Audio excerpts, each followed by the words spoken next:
سیدھے اس کہانی کی گہرائی میں چلتے ہیں، ذرا اس بڑے سے نمبر پر غور کریں۔ ہزاروں! جی ہاں، ہزاروں۔ جب اس تاریخی سفر کا آغاز ہوا تھا نا، تو حالات آج کے تصور سے بالکل مختلف تھے۔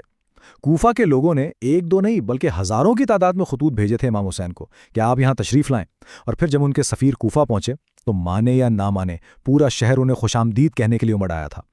ہزاروں لوگوں نے جوک در جوک ان کے ہاتھ پر بیعت کی، مطلب ایک زبردست بے پناہ عوامی حمایت کا منظر تھا یہ۔ لیکن اب ذرا اسے ایک چھوٹے سے نمبر پہ نظر ڈالیں، صرف ایک۔ سچ پوچھیں تو یہ تاریخ کی ایک انتہائی تلخ اور تاریک حقیقت کو سامنے لاتا ہے۔ ذرا سوچئے، وہ ہزاروں لوگ جنہوں نے ابھی کل ہی وفاداری کی بڑی بڑی قسمیں کھائی تھیں، وہ اچانک بالکل غائب ہو گئے، اور آخر میں کوفہ کی ان سڑکوں پر کون بچا؟ صرف ایک تنہا شخص۔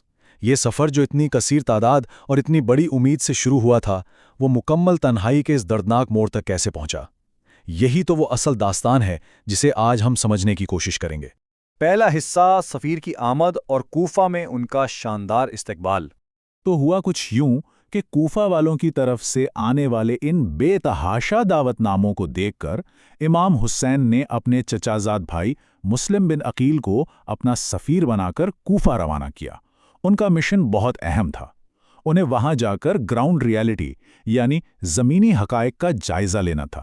یہ کنفرم کرنا تھا کہ کیا واقعی کوفہ کے لوگ اتنے ہی مخلص اور تیار ہیں جتنا وہ اپنے ان ہزاروں خطوط میں دعویٰ کر رہے ہیں۔ اور اگر ہم واقعات کی ٹائم لائن دیکھیں تو ان کی تیزی واقعی حیران کر دینے والی ہے۔ سب سے پہلے خطوط کے ذریعے پکارا گیا، پھر سفیر کی کوفہ آمد پر وہ زبردست تاریخی استقبال ہوا اور ہزاروں بیعتیں ہوئیں۔ لیکن پھر ایک دم سے تیسرے مرحلے میں آ کر سب کچھ پلٹ گیا۔ ایک بہت ہی اچانک اور خطرناک تبدیلی آئی جب یزید کی جانب سے کوفہ میں ایک نیا گورنر بھیج دیا گیا۔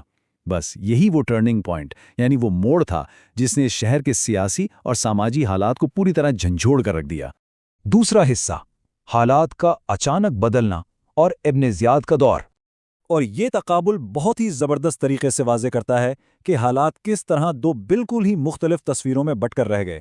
ایک طرف بائیں جانب دیکھیے، وہ کوفہ ہے جو شروع میں باہیں کھول کر خوش آمدید کہہ رہا تھا، جوش و خروش سے بیعتیں ہو رہی تھیں، جبکہ دوسری طرف دائیں جانب نئے گورنر عبید اللہ بن زیاد کے آنے کے بعد کا کوفہ ہے۔ ابن زیاد نے کیا کیا؟ اس نے ظلم، خوف اور لالچ کے ہتھیار استعمال کیے اور راتوں رات لوگوں کے دل بدل دیے۔ خوف کا ایک ایسا زہر پورے شہر میں پھیلا دیا گیا جس نے وفاداری کے ان پختہ وعدوں کو کھلی بزدلی اور بے وفائی میں تبدیل کر دیا۔ تیسرا حصہ، دھوکہ اور پھر طوا کے گھر میں ملنے والی پناہ۔ آپ ذرا ان لمحات کی تکلیف کو محسوس کرنے کی کوشش کریں۔ وہ تمام لوگ جو کل تک وفاداری کی قسمیں کھا رہے تھے، وہ ایک ایک کر کے خاموشی سے ساتھ چھوڑ گئے، اور پھر ایک شام ایسی آئی جب سفیر حسین کوفہ کی ان انجان اور تاریک گلیوں میں بالکل اکیلے رہ گئے۔ کوئی ایک شخص بھی مدد کے لیے نہیں تھا، نہ کوئی راستہ دکھانے والا، نہ کوئی ساتھی۔ شدید پیاس، تھکن اور اپنوں کی بے وفائی، یہ انسانی بے بسی کا ایک ایسا منظر تھا جو واقعی دل دہلا دیتا ہے۔ اسی شدید تنہائی اور گہرے اندھیرے میں بالآخر طوا نامی ایک نہایت نیک خاتون نے انہیں اپنے گھر میں پناہ دے دی۔ لیکن افسوس کہ یہ سکون، یہ پناہ بہت ہی عارضی تھی۔ طوا کے اپنے ہی بیٹے کو رات کے وقت ان کی موجودگی کی بھنک پڑ گئی اور اس نے لالچ میں آ کر ابن زیاد کے سپاہیوں کو مخبری کر دی۔ اور اس کا نتیجہ کیا نکلا؟ نتیجہ یہ تھا کہ سورج نکلتے ہی فوج کے ایک بھاری نفری نے اس گھر کو چاروں طرف سے گھیر لیا۔ چوتھا حصہ، ایک تنہا لیکن تاریخ کا سب سے بے مثال اور شجاعانہ مقابلہ۔ ذرا اس منظر کو اپنے ذہن میں لائیں۔ اندر ایک تنہا شخص اور باہر پوری ایک فوج کا سخت ترین محاصرہ، لیکن اتنی بڑی تعداد اور جدید ہتھیاروں کے باوجود مسلم بن عقیل نے ہار نہیں مانی، بالکل نہیں۔ انہوں نے تنے تنا ایسی کمال شجاعت اور دلیری سے اس پوری فوج کا مقابلہ کیا کہ دشمن بھی دنگ رہ گئے۔ وہ پورے عزم کے ساتھ مسلسل لڑتے رہے، یہاں تک کہ زخموں سے نڈھال ہو کر گرفتار کر لیے گئے۔ سچ میں یہ بہادری کی ایک ایسی مثال ہے جسے تاریخ کبھی بھلا نہیں سکتی۔ پانچواں حصہ، کوفہ میں شہادت اور یوم عرفہ کا وہ اداس دن۔ اب اس سب میں جو واقعی سب سے اہم اور دلچسپی کی بات ہے، وہ سفیر کا یہ ناقابل شکست ارادہ ہے۔ دیکھیں، گرفتاری کے بعد جب انہیں قصر عمارت میں ظالم گورنر ابن زیاد کے سامنے پیش کیا گیا تو ان کے لہجے میں ذرا برابر بھی لرزش یا ڈر نہیں تھا۔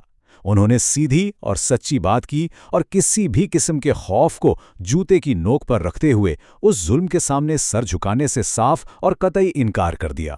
یہ ہوتی ہے حقانیت۔ اگر ہم ان آخری تلخ ترین لمحات کو ترتیب دیں تو کچھ یوں بنتی ہے بات۔